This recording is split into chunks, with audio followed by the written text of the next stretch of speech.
तर आज आपण झणझणीत चमचमीत नागपूर सावजी स्पेशल डाळ कांदा कसा करायचा ते बघणार आहोत। ही आमच्या विदर्भाची स्पेशल रेसिपी आहे। बनवायला ही रेसिपी जितकी सोपी आहे तितकीच खायला टेस्टी आहे।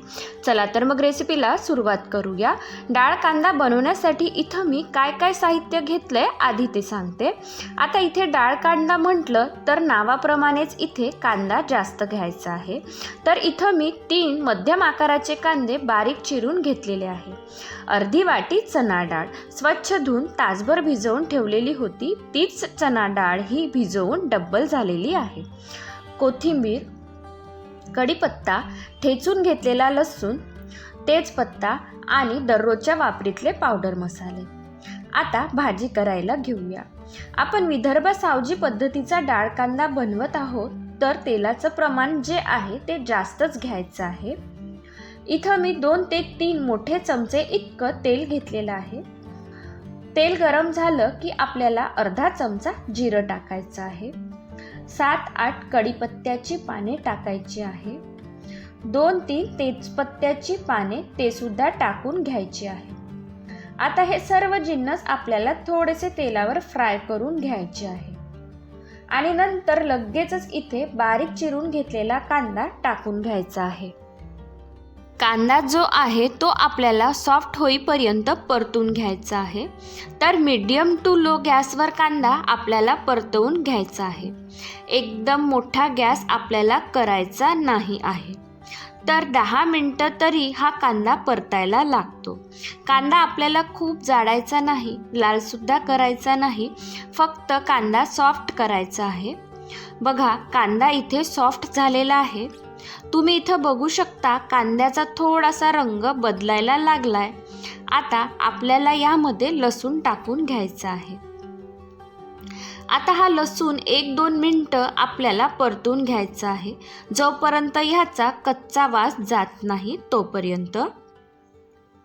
बघा इथे लसूण छान परतून झालेला आहे।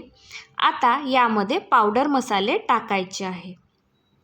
1 चमचा सावजी पद्धतीचा काळा मसाला, तुमच्याकडे हा काळा मसाला नसेल तर गरम मसाला टाकला तरीही चालेल। अर्धा चमचा हळद, चवीनुसार मीठ, 2 चमचे लाल मिरची पावडर। इथे आपण सावजी पद्धतीचा डाळ कांदा बनवतोय, त्यामुळे मिरची पावडर आपल्याला जास्तच टाकायची आहे। भाजी मस्त झणझणीत झालीच पाहिजे। आणि अर्धा चमचा गोळा मसाला। आता हे सगळे मसाले आपल्याला मिक्स करून घ्यायचे आहे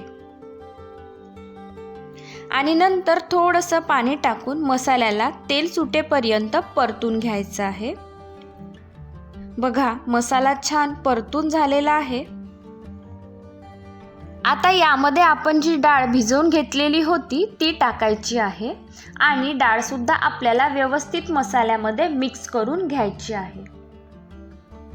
आता या डाळीला 4-5 मिनिटं पाणी न घालता कव्हर करून मसाल्यामध्ये वाफेवर शिजवून घ्यायचं आहे। 5 मिनिटांनंतर बघा डाळीला बाजूनी मस्त तेल सुटलेलं दिसतंय। आता यामध्ये आपल्याला पाणी टाकायचं आहे। तर इथं मी पाऊण ग्लास थंड पाणी टाकलेलं आहे। डाळ वाफेवर सुद्धा शिजवून घेतलेली होती, त्यामुळे डाळ शिजवून घ्यायला खूप पाणी लागणार नाही। आता याला झाकण झाकून 10 मिनिटं मध्यम गॅसवर शिजवून घ्यायचं आहे। इथे बघा 10 मिनिटांनंतर डाळ मस्त शिजलेली आहे, पण इथे तुम्हाला आता या भाजीला तर्री दिसत नसेल, पण ही भाजी जसजशी थंड होत जाईल तसतशी वरनं मस्त भाजीला तर्री येईल। आता वरनं मस्त बारीक चिरलेली कोथिंबीर टाकायची आहे। हा डाळ कांदा जो आहे याची ग्रेव्ही फार जास्त पातळ नसते आणि ही भाजी थंड झाल्यावर पुन्हा थोडीशी घट्ट येते। तुम्हाला डाळ शिजली की नाही ते दाखवते। बघा डाळ मस्त शिजलेली आहे। अस्सल सावजी पद्धतीचा डाळ कांदा तयार झालेला आहे।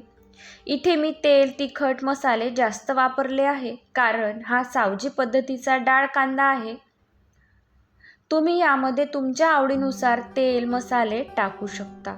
कधी कधी मुलं भाजी खायचा कंटाळा करतात, तेव्हा ही भाजी तुम्ही मुलांच्या डब्यावर सुद्धा देऊ शकता. तुम्ही सुद्धा हा विदर्भ सावजी स्पेशल डाळ कांदा नक्की बनवून बघा. अशाच विदर्भाच्या रेसिपीज पाहण्यासाठी माझ्या चॅनलला लाईक करा, कमेंट करा, शेअर करा आणि हो सबस्क्राईब नक्की करा. धन्यवाद.